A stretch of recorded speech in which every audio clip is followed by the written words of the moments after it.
Sigmund Freud didn't write about toxic men. He didn't warn women about staying away from players, abusers, or distant lovers. What Freud uncovered was far more disturbing, that the female psyche is often drawn, almost hypnotically, to the very men who trigger her pain. This wasn't a moral failure, it was an unconscious compulsion, a pattern buried beneath layers of memory, fantasy, and trauma. Freud called it repetition compulsion, the unexplainable urge to recreate familiar emotional suffering in the hope of rewriting its ending. And that's why so many women say, "He hurt me," with tears in their eyes, yet go back to him with trembling hands. She doesn't chase pain because she wants to suffer. She chases it because it feels real. Safe is boring. Kindness is invisible. But pain? Pain feels like home when it echoes the emotional chaos she learned to call love. Freud saw this not just in patients, but in society. The nice guy offers peace. She runs. The dangerous man offers chaos. She stays. Why? Because the pain he triggers aligns with something deeper, an internal blueprint etched by childhood neglect, emotional inconsistency, or unresolved abandonment. It's not rational, it's not conscious, but it's real. And the man who hurts her without even trying becomes the mirror of her inner world. Freud understood that we are not attracted to what is good for us. We are attracted to what is familiar. If love once meant being ignored, manipulated, or made to prove your worth, then that is what love will feel like for the rest of your life, unless you become aware. Most women never do. That's why when they meet a man who respects them, listens, holds space, they say things like, "He's too nice," or "There's no spark." The spark they crave is actually the emotional instability they were conditioned to chase. The highs and lows, the push and pull, the roller coaster that keeps their nervous system addicted to survival. So when she meets the man who hurts her, ignores her, teases her, withdraws affection, her unconscious lights up. Not because she's broken, but because her nervous system recognizes the pattern. He becomes the test. If I can get him to stay, I can prove I'm worth loving. Freud would call this a repetition of trauma with a different face. He hurts her, and she calls it passion. He pulls away, and she calls it mystery. He controls her attention, and she calls it leadership. But the truth is colder. He activates her pain in just the right way. And in that pain, she feels something close to home, close to real. This is where most men fail to understand. The nice guy offers comfort, honesty, availability, but he doesn't trigger her unresolved wounds. He doesn't challenge her inner chaos. And because of that, she feels no urgency, no intensity. She says she wants a good man, but when he shows up, he's invisible. Freud would say this isn't about morals, it's about the unconscious mind craving resolution through repetition. The man who hurts her presents an opportunity, not to be healed, but to re-enter the trauma and try to control it. The nice guy offers peace. She doesn't trust peace. She never had it. To the nice guy, this feels like betrayal. I treated her right. I gave her everything. Why did she go back to him? But in her world, love and suffering are intertwined. Kindness feels foreign, maybe even threatening. It suggests a world where she isn't needed to fix, to chase, to perform. Freud saw this conflict again and again. People choosing pain over peace because pain feels more honest. So she chooses the man who hurts her, not despite the hurt, but because of it. And until she becomes conscious of the pattern, she will continue calling it chemistry. Freud believed that behind every choice we make in love, there is a memory, not always clear, but always felt. The man who hurts her may not resemble anyone from her past physically, but emotionally, he fits the mold. His coldness? Familiar. His unpredictability? Comforting. His attention, when given, feels like victory, because it was earned through anxiety. And that tension becomes addictive. It's not that she wants to be mistreated. It's that her unconscious equates emotional suffering with emotional truth. And the more he hurts her, the more she clings, not out of love, but out of the need to finally win a game she never signed up for. This is why the bad boy archetype persists. It's not about tattoos or confidence or charm. It's about emotional unavailability.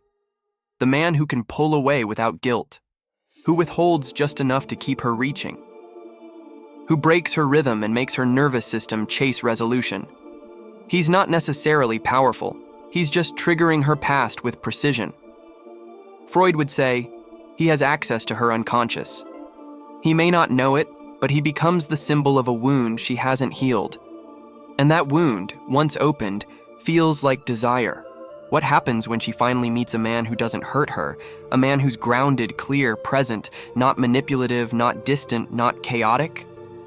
Freud would say, her unconscious panics, because now, for the first time, she must confront the possibility that love doesn't have to feel like survival. But that's unfamiliar, uncomfortable, even boring. So she self-sabotages, picks fights, pulls away, tells herself there's no spark. But the truth is simple. There's no trauma. And without the chaos, her nervous system doesn't know how to call it love. So she returns to the pain, again and again. She labels it differently every time. He's complicated. He just needs healing. We have a connection. But Freud would strip it all down to one phrase: compulsion to repeat. The endless cycle of chasing the man who mirrors her inner chaos. She calls it fate, destiny, karma. But it's not. It's a wound looking for familiar hands. And the tragedy? The man who could actually love her without hurting her? She can't even feel him. Because peace, to her, feels like emptiness. And emptiness is terrifying. Freud believed that most people are not looking for love. They're looking for something familiar enough to survive and painful enough to feel alive. That's why she'll chase the man who ignores her, but not the one who texts back too fast. Why she'll cry over the one who disappears, but not smile at the one who stays. It's not logic. It's imprint. The man who hurts her feels like home, and the one who brings calm feels like a stranger. Until she sees this, she'll keep calling pain passion. And the man who offers stability will never feel exciting enough to matter. That's why the nice guy doesn't just get rejected, he gets erased. She doesn't ghost him because he was weak. She ghosts him because he didn't awaken her core wound. There was nothing to fix, nothing to chase, no pain to decode. And without that, she doesn't know who to become. The truth is, many women don't know how to receive love, only how to earn it. And if you don't make her earn it, she doesn't trust it. Not because you did something wrong, but because you didn't hurt her. And without hurt, it doesn't feel real. Freud called it repetition, but it often gets dressed up as romance. She tells her friends, it's complicated, or no one has ever made me feel like this. What she really means is, he triggers something I don't understand and I can't walk away from it. That's not magic. That's trauma in disguise. And yet, the more painful it becomes, the more meaningful it feels, because that's what she was conditioned to believe. Love must be earned through suffering. So the man who offers her peace, he feels fake. She'll say, it's too easy. Not realizing that she's addicted to the effort, not the connection. This is why she keeps returning to the same type of man in different bodies. The one who ignores her messages. The one who disappears when she opens up. The one who comes back only when he feels like it. Freud would say, she's not attracted to him. She's loyal to the wound he represents. And unless she becomes radically aware, she'll keep blaming fate, timing, or the universe while playing out the same unconscious script. Because real love feels calm, and calm feels empty. So she stays with chaos because chaos feels alive. Here's what most men don't understand. You can do everything right and still be invisible. You can listen, support, show up, be emotionally available, and none of it will matter if she's not ready to receive it. If she's still loyal to the pain, then your peace will feel like silence. Your consistency will feel like weakness. Your affection will feel undeserved. Freud saw this again and again. People fear what they haven't experienced. And if love has always been chaotic, then calm love feels like a trap. Not because you're wrong, but because you're not familiar. So what should you do? Stop proving yourself. Stop chasing her validation. Stop trying to be good enough for a woman who confuses love with adrenaline. Freud wouldn't tell you to hurt her.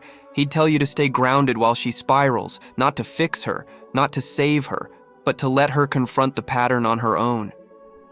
Because if you lower yourself to fit inside her emotional chaos, you don't earn her love, you lose her respect. And once that's gone, nothing else matters. Freud understood that love cannot grow where one person is trying to survive. And when a woman is addicted to emotional survival, she's not looking for connection. She's looking for chaos that feels like home. The man who won't hurt her becomes the threat, not the savior. Because with him, she must confront herself, her patterns, her silence, her lack of control, and that's terrifying. It's easier to run back to the man who hurts her than to stay with the one who doesn't, because the pain she knows feels safer than the peace she doesn't trust. So what happens to the man who stays grounded, who refuses to play the game? One of two things: she leaves, or she awakens. She either walks away in search of another emotional roller coaster, or she begins to realize that her attraction to pain was never love. It was a loop. And in that realization, something powerful shifts. Not for you, for her. But only if you remain who you are. Only if you refuse to become her project, her emotional punching bag, her therapist in disguise. Freud's lesson is simple. You're not here to fix her trauma. You're here to stop being dragged into it. The strongest thing you can do is stand still while she tries to pull you into the storm. Not to dominate her, not to prove anything, but to show her that chaos no longer moves you. That you've seen this pattern before, and you won't lose yourself inside it again. Freud didn't teach men to be emotionless. He taught them to recognize emotional traps. And one of the deepest traps is believing that if you just love her harder, softer, deeper, she'll finally choose peace. But love doesn't heal trauma. Awareness does. And if she doesn't want that awareness, no amount of loyalty will save her. You are not the pain she's chasing. And if she can't see that, walk. Not with anger, not with resentment, but with clarity. Because the man who refuses to be another wound in her story is the only one who gives her a chance to wake up. And maybe she will, maybe she won't. That's not your responsibility. Your only job is to stop mistaking your kindness for medicine. She doesn't need a cure, she needs to choose healing for herself. Freud didn't blame women for their patterns, but he warned men, if you don't understand the unconscious, it will use you as fuel. So what do you do with all this? You stop trying to be the exception. You stop believing that love should feel like a battle. And you stop chasing women who are still loyal to their own suffering. Freud taught that freedom comes from bringing the unconscious into consciousness. That means recognizing when you're not being chosen for who you are, but for the pain you can trigger. And when you see it, you leave. Not because you're cold, but because you finally understand that love built on unresolved trauma will always collapse. Let her find her healing. Let her repeat her cycles. But you walk forward. You choose a love that doesn't require you to be a villain to feel valuable. You choose a woman who is not addicted to intensity, but ready for intimacy. Freud would say, where it was, ego shall be. Meaning, let the wound fade and let the self emerge. You are not here to be part of her emotional history. You are here to write a different future, one built not on pain, but on presence. And that starts the moment you stop being the one who stays. The truth is brutal. Some women don't want love. They want someone to bleed with, someone to dance in the fire of their unresolved chaos. And if you confuse that chaos for connection, you'll spend your life mistaking adrenaline for affection. Freud didn't tell you to stop loving, he told you to wake up. To recognize when your love is being used as a placeholder for someone else's pain. And when it is, you don't try harder. You don't fix it. You leave the fire, even if it burns. Because the man who understands this doesn't become cold. He becomes clear.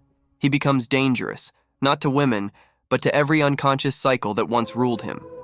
Freud exposed why women love men who hurt them. But now, you know what he never said out loud. You don't have to be one of them. You can be the man who chooses peace over power games, stillness over storms, truth over tension.